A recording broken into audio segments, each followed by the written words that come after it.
KCSE cohort will be excluded from the university funding model despite ongoing austerity measures. Addressing the media, PS for Higher Education, Beatrice Muganda highlighted concerns over integrity issues in reporting parents' income. In response, the ministry is expanding its means testing tools to address these issues and ensure fairness. The ministry anticipates 122,000 students will apply for funding compared to 153,000 students projected to be placed by the Kenya Universities and College Central Placement Service. And moving on, victims of the Mahimahiu Dam tragedy that left over 60 people dead have now petitioned the Senate to intervene over their failed resettlement and compensation.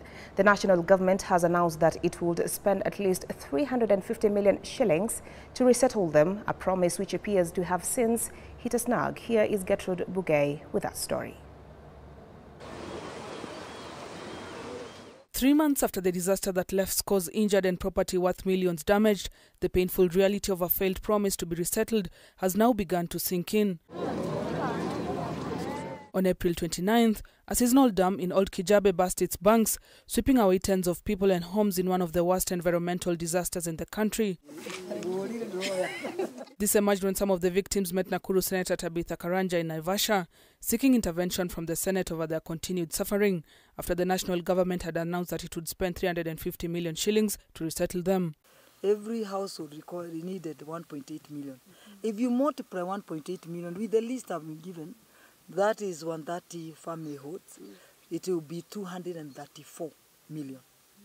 The money budgeted in our Nakuru County for disaster management was 302 in 2023-2024, with an additional of another 302 for the Ronino Fund by the national government. That totals to 604. So my question is, why are these people suffering? Well, the Nakuru County government can afford to resettle these people. It also emerged that some of the families who are living in rented houses paid for by the county government of Nakuru are now facing eviction after defaulting on rent payment. Samuel Ruto came to grieve with us, and while there he gave us a message of hope and gave us the following promises. One, that all the people from the affected area will be resettled without condition. And that he was going to send a team of experts to the affected area to do an assessment on whether the disaster is likely to happen again in the future and whether the area is habitable or not habitable. Up to this time, we have not seen the team of experts. The victims have also decried being traumatized by the ordeal, even as tens of others are nursing injuries in their homes and hospitals. Gertrude Burgay, K24 TV. And to health matters now, the number of new HIV infections in Kwale County has decreased over the past 3 years thanks to the efforts by government and non-governmental organizations. The Red Cross, through the Global Fund project, has targeted at-risk group by providing training and equipment to control the virus spread. Speaking at Diani Conference evaluation, these efforts stakeholders highlighted the involvement of people who inject drugs and HIV-positive mothers who are breastfeeding in a program to prevent infections through targeted interventions.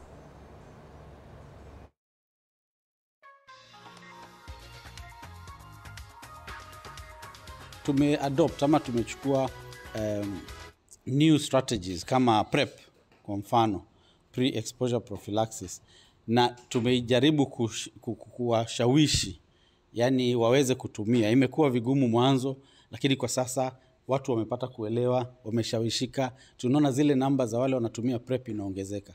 Na wakiendelea kutumia PrEP pia wanaendelea kupunguza uwezekano wa kuambukizwa. Tunaweza kufuatilia wamama ambao wanaishi na virusi na wana mimba na wameweza ili waweze kujifungua watoto ambao hawana virusi. Tunawafuatilia hao watoto kwa muda wa miaka miwili, 18 months, ili kuhakikisha hao watoto wajaambukizwa virusi vya ukimwi. Moja, tumeangalia wale wako na zile risks. Risk moja hapo ni kama mtu mwenye akona partners wengi na atumii kondom vizuri. Pia mtu pia ambaye mwenye mwenzake pia ameathirika.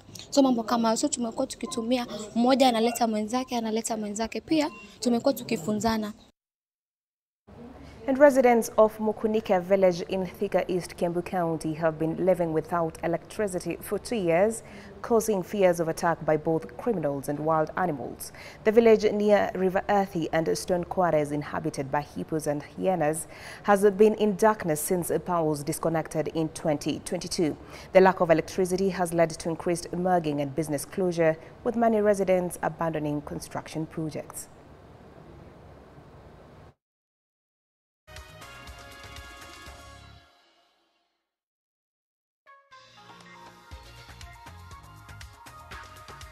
Tumekuwa na issue mingi sana ya insecurity. Ukienda hapa Kilimabogo police station, ile ubi mingi utapata hapo ni ya makesi ya huku ya wizi. Na hii makesi ijaletwa hadi sababu Mukunike kuna watu wabaya ama nini. Mali pote pakiingia giza lazima kuwa na maneno mbaya na ndio imekuwa mingi sana. Wamama mara unasikia mama ameshikwa na huko chini amenyang'anywa kibeti yake. Mwingine alikuwa anaenda soko saa 11 amenyang'anywa pesa yake. Kama ni watoto wetu, unasikia mtoto alikuwa anaenda nyumbani pia amedhulumiwa. Makesi imejaa pale. Tukikuja hii mambo mengine nayo ya investors. Investors wengi hapa Mukunike wameanza kuhama. Manake mahali bila stima inarudi nyuma. Na ni makosa, ni aibu kubwa sana. MP wetu hapa Thika ako karibu sana na rais wetu wa Kenya. Ako karibu sana. Na bado wanga anajipiga kifua akisema huku ndio Tharaka Nithi ndio inafanyanga apite kuwa MP. Tunafanya ukuwa MP. Na bado usitufurahishe na kutupatia stima. Huku ipo kiboko ikitoka kwa mto, haitambui imetoka kwa mto, inaona ni kama iko tu kwa area yake. Inatembea inapita huku katikati ya maboma, inapita mpaka inaenda kukuta watoto wa Changalawi huko Makutano, wale wanauza nini mchanga huko. Ikitembea tu inapita katikati.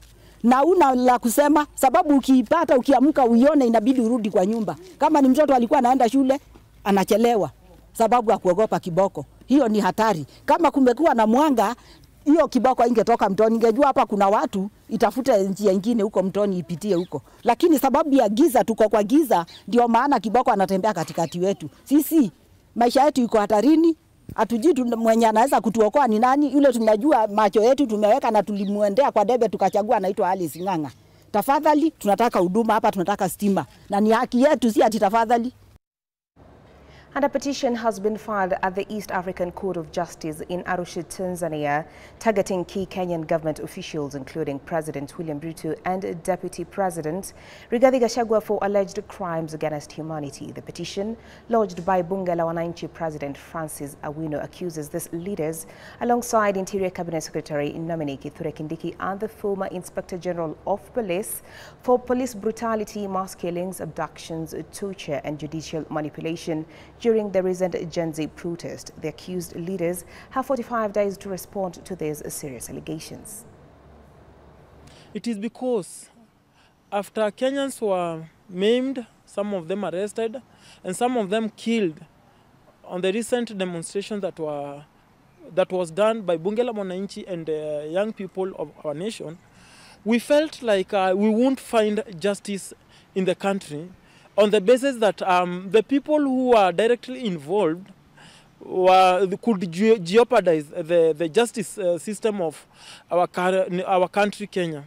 And that's why we felt like in Tanzania, Arusha, under the East African community, we will find justice. We have launched an application number 33 at the East African Court of Justice, seeking to hold the Republic of Kenya liable for violating our obligations under the East African Community Charter.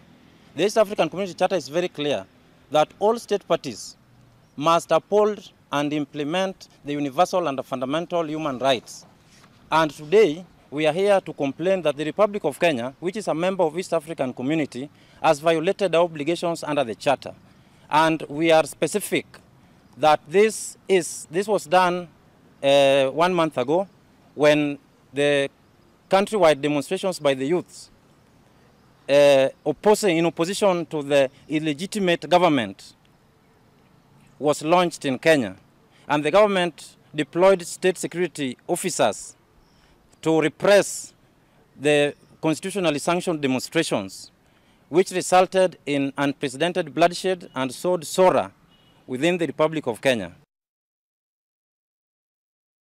Well, and at this point, we've come to the close of K24 Newscast. It's always an absolute pleasure having you on board. My name is Bentura Kamboka, and our sign language interpreter this afternoon has been Walter Asewe. Do have yourself a good afternoon and enjoy the rest of your day. Bye-bye for now.